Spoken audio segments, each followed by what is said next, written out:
నమస్తే, welcome to big Telugu TV. ప్రస్తుతం మనతో పాటు ఉన్నారు అనలిస్ట్ రాహుల్ అయ్యర్ గారు. హలో అండి. ప్రస్తుతం ఏపీలో అరెస్టుల పర్వం కొనసాగుతోంది. పోసాన కృష్ణ మురళి గారిని అరెస్టు చేసి ఆ స్టేషన్ నుంచి ఈ స్టేషన్కి జిల్లా స్టేషన్లకు తిప్పుతానే ఉన్నారు. ఒక రకంగా చెప్పాలంటే అది కాస్త విమర్శలకే దారితీస్తుంది. వాట్ నెక్స్ట్ అనుకున్నారు అందరూ. నెక్స్ట్ ఎవరు అనుకున్నారు? బరిలో ఎవరు? నిజమే, టార్గెట్ నెక్స్ట్ ఎవరు, రేస్ కూడా కాదు అది. నెక్స్ట్ టార్గెట్ ఎవరు అనుకున్నారు. ఇప్పుడు దువ్వాడ గారు అని తెలిసింది. ఇప్పుడు ఆయన్ను అరెస్ట్ చేయడానికి రంగం సిద్ధమైంది అట. ఏంటి ఇదంతా కూడా? అంటే ఎవరు చేయిస్తున్నారా, ఎవరు చేయించట్లేదా అని పక్కన పెడితే we cannot blame on any one. మనకంటూ ఒక వ్యక్తిత్వం అనేది ఉంటుంది. రాజకీయాల్లోనే ఉండని, రాజకీయం గురించే మాట్లాడతాను. రాజకీయాల్లో నీకు ఉన్నప్పుడు నువ్వు ఒక స్టేచర్లో ఉన్నావు, నీకు ఒక పొజిషన్ ఇచ్చారు. ఎమ్మెల్సీయా, కార్పొరేటరా, ఎమ్మెల్యేనా, మినిస్టరా, అధ్యక్ష పదవా, ఏదో ఒకటి. ఆ పదవికి ఒక వాల్యూ ఉంటుందిగా. ఆ పదవిలో ఉన్నంత వరకు ఇది ఎంత కంట్రోల్లో ఉండాలి? అవతల పక్కన వాళ్ళు ఎంత ఎదవలైనా కానివ్వండి, ఇది ఎంత కంట్రోల్లో ఉండాలి? ఉండాలి కదా. వాడు ఎన్నైనా మాట్లాడివ్వండి, నీ సంస్కారం పోకూడదు. Same applicable to other parties also. ఇప్పుడు వాడేదో 10 మాటలు అన్నాడని చెప్పి నువ్వు 100 మాటలు అంటే రేపు పొద్దున్న రోజున తిమ్మిని బొమ్మిని చేసి నిన్ను కింద కూర్చోపెట్టి వాడి పై అధికారంలోకి వచ్చారు. ఇప్పుడు వచ్చిన తర్వాత ఇవన్నీ మర్చిపోతారా? దట్టు మర్చిపోవడం ఇన్ ద సెన్స్ దాన్ని ఏమంటారు, పగ పెంచుకొని, వ్యక్తిగతంగా వాళ్ళ మీద పగ పెంచుకొని చెయ్యట్లా. ఒక పార్టీని దూషించావు, పార్టీ చేసే పనులను దూషించావు, ఇప్పుడు చేస్తున్న పనుల్ని కూడా నువ్వు రాజకీయాల్లో దూరంగా ఉండి దూషిస్తున్నావు. ఇవన్నీ పక్కన పెడితే ఆయన మీద నమోదైన కేసులు ఏంటో తెలుసా? భార్యని పిల్లల్ని వదిలేసి ఇంకొక ఆమెతో సహజీవనం చేయడము, డైవర్స్ ఇవ్వకుండా. అది కానీ అది కోర్టులో చెల్లబడి కాదులేండి ప్రస్తుతానికి. అది ఇంకా ఆయన అరెస్ట్ చేయడానికి వీళ్ళు పెంచుకున్న మార్గాలు అనుకోండి. కోర్టే దాన్ని సహజీవనం చెయ్యొచ్చు, కానీ డైవర్స్ ఇవ్వాలి కదా. ఒక భార్యకి పెట్టుకుని ప్రాసెస్ నడుస్తుంది ఏదో అంటారు, సపోర్ట్ కాదులే. కానీ కోర్టు మీకు నచ్చినతో మీరు ఉండొచ్చు పరస్పర అంగీకారంతో అన్నప్పుడు మనం కేసు ఎట్లా పెడతాం? కరెక్టే. ఆమె పెట్టచ్చు కదా. ఆమె పెట్టచ్చు, ఆమె పెట్టింది, వీళ్ళు పెట్టలేదు. ఆయన ఉండే కేసులు ఫస్ట్ కేసు అది ఖచ్చితంగా. ఎందుకంటే భార్యని పిల్లల్ని పెళ్లికి 2 పిల్లల్ని వదిలేసి నువ్వు ఇంకొక ఆమెతో సహజీవనం చేస్తున్నా, భార్య అసలు కాదు అని చెప్పడం అనేది అసలు దారుణమైన విషయం. రెండోది, నువ్వు ఆ పర్సన్ ఎవరైతే ఉన్నారో ఆ పర్సన్తో నువ్వు తిరుగుతూ మళ్ళీ నువ్వు పొలిటికల్ పార్టీస్ గురించి ఇంటర్వ్యూలలో మాట్లాడడం ఇంకా తప్పు. ఆల్రెడీ వచ్చేసావు కదా పొలిటికల్ పార్టీ నుంచి బయటకు, నేను బహిష్కరించారుగా. ఆ పార్టీ నుంచి నువ్వు వచ్చేసావు బయటికి, నువ్వు లేవు. నువ్వేదో బిజినెస్ పెడతాను అన్నావు, ఇంకేదో చేద్దాము అన్నావు. జగనన్న గారిని నా తల మీద పెట్టుకొని పూజిస్తాను, నేను ఆయనకి ఏదైనా చేస్తాను, ఆయన ఎక్కడ పట్టినా నేను ఆయన ఫ్లెక్సీలో కట్టించేస్తానని మాట్లాడావు. అవన్నీ చేయకుండా వేరే పార్టీని దూషించాల్సిన అవసరం లేదు. ఇప్పుడు వాళ్ళు ఏమైనా నీకు వచ్చి డబ్బులు ఇచ్చి దూషించమన్నారా? లేదు కదా. ఇప్పుడు వాళ్ళు వచ్చి చెప్తే నువ్వు వాళ్ళు చెప్పారు నేను చేస్తున్నానని మాట్లాడితే ఒక రకం. నా వ్యక్తిగతంగా నేను మాట్లాడుతున్నాను, నా వ్యక్తిగతంగానే నేను దూషిస్తాను, వాడొక ఎదవా వీడొక ఎదవా. ఏ పదవిలో ఉన్నా నీ నోరు అనేది కంట్రోల్లో ఉంటే నిన్ను మళ్ళీ తీసుకొచ్చి పట్టం కట్టారు. అసలు విచ్చలవిడిగా మాట్లాడిన దానికి 6 కేసులు ఒకే రోజు నమోదయ్యాయి. నెక్స్ట్ ఇప్పుడు వేట మొదలైంది అని మన లోకేష్ బాబు గారు చెప్పినట్టు నిన్న చంద్రబాబు నాయుడు గారు మాట్లాడుతున్నప్పుడు కూడా చెప్పారు, ఎంతో కాలం మీ ఆటలు సాగవు, అక్కడితో ఆగండి.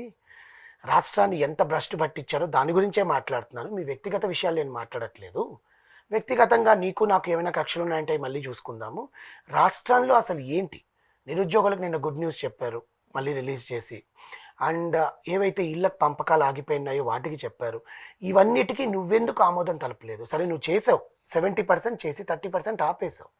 ఆ 30% కంప్లీట్ చేసున్నా జనాలు నీకే పట్టం కట్టేవాళ్ళు కదా అని మాట్లాడుతున్నారు ఎవరైతే అధికారంలో ఉన్న వాళ్ళే. ఎందుకంటే వాళ్ళకి ఇప్పుడు తెలిసి వచ్చింది. ఇప్పుడు అప్పుడున్నప్పుడు వీళ్ళు మాట్లాడారు కదా నోరేసుకొని, ఇప్పుడు అధికారంలోకి వచ్చేసరికి వీళ్ళకి తెలిసి వచ్చింది, అమ్మో నెక్స్ట్ టైం ఏదైనా జరిగితే మళ్ళీ మాకు కూడా ఏదైనా ఉంటుందేమో అని. అసెంబ్లీలో కూడా ఎవరెన్ని మాట్లాడినా వీళ్ళు సంస్కారవంతంగానే మాట్లాడుతున్నారు. గమనించారా మీకు? అది మంచి పరిణామం.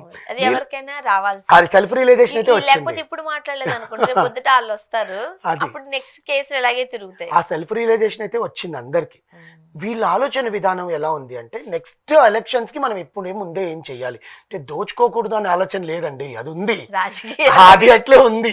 కానీ ముందు ఒక 2 ఏళ్ళు వీళ్ళకి ప్రజలకి సంవత్సరానికి ఏదైనా చేసేసామనుకోండి, మిగతా 3 ఏళ్ళు అంతా దోచుకున్నా ఓకే అన్నట్టుగా బిహేవ్. అది రాజకీయం అంటేనే అంతేలేండి, అది కర్మ ఏం చేయలేం. నేనైతే కొంతమంది ఆ పార్టీ ఈ పార్టీ అని అంటారు కానీ ఏ పార్టీకి సంబంధించి కాదు. మనకు బాగుండాలండి, మన ఇప్పుడు ప్రజలకి యూజ్ ఇప్పుడు అవ్వాలి. మీరు అధికారంలో ఉన్నారనుకోండి, నా అవును. అంతు చూస్తున్నారు. అవును, నేను అధికారంలోకి వచ్చాను అనుకోండి, మీ అంతు చూస్తున్నాను. అంతే. అంతే ఈ రోజు నాకు బలం ఉందనుకోండి, ఏది పడితే అది నేను మాట్లాడుతున్నాను. మాట్లాడేస్తాం. అవును, మీరేం తక్కువ తినలేదు సుమి. అదే మీరు నేను చెప్తున్నా. అధికారంలో ఉన్నారనుకో, మీరు కూడా మాట్లాడుతున్నారు. ఇప్పుడు ఇవన్నీ ఇది బదులు- రాజకీయం. ఇవన్నీ బదులు రాష్ట్రానికి ఏం చేసావనేది కదా కావాలి, అది మర్చిపోతున్నారు. అది నిన్న ప్రసంగించారు, కానీ వేటలో ఇప్పుడు అవి మూడో చేస్తా, బరిలో ఇవి చేస్తా అన్న వాళ్ళు మనం బడ్జెట్ సమావేశాలు చూసాం, మా ఫిగర్ అవుట్ అవును. సగానికి సగం కూడా లేదు, లేవు, మొత్తం లిస్ట్ తెలుసు. అంతా పెట్టుకున్నాం. తెలుసా బడ్జెట్ లోనే ఏమీ చేయలేదు. ఇప్పుడు ఇచ్చిన మాటలను ఎవరు నమ్ముతారు? అది అసలు ఇప్పుడు 2 ఏళ్లలో ఉన్న సంవత్సరంలో ఏం చేస్తారని చూడాలి. కాకపోతే కానీ సెల్ఫ్ ఒకటి. రియలైజేషన్ అయితే వచ్చింది వీళ్ళకి, ఏం చేస్తారనేది. కానీ వేటలో ఫస్ట్ మన వంశీ ఒక రకంగా చెప్పాలంటే కనీసం ఒక 2 years టైం ఇస్తారు ప్రజలు. ఒక 6 months అంతా లైట్ తీసుకుంటారు. ఎందుకు వీళ్ళు లెక్కలేసుకు హనీమూన్ పీరియడ్ అంటారు దాన్ని. పొలిటికల్ హనీమూన్ పీరియడ్ 9 months అయిపోయిందండి. అయిపోయింది.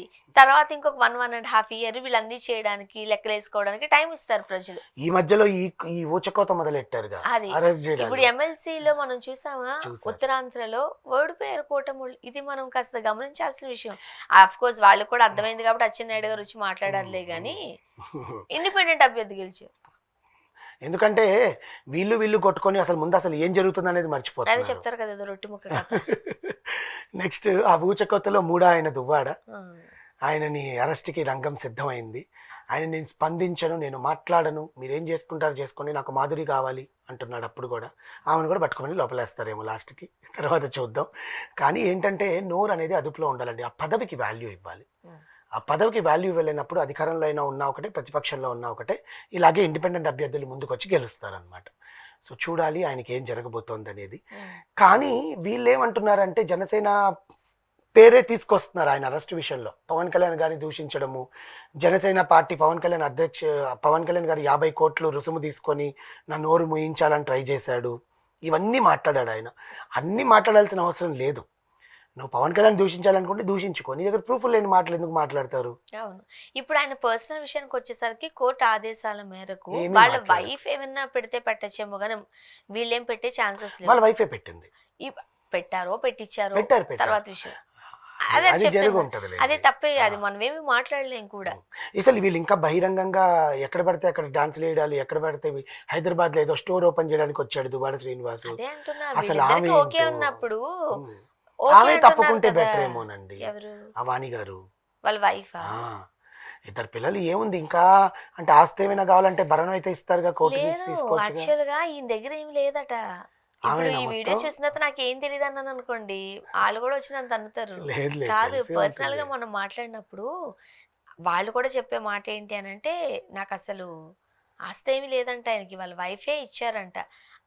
దానివల్లే మీకు ఆ అర్థమైందా, డామినేషన్, ఒక డామినేషన్ ఫీమేల్ ఉంటది. డామినేషన్ యాక్చువల్గా వాణి గారు అన్న ఆవిడే మాధురి గారిని ఇంట్రడ్యూస్ చేసింది. తెలుసు.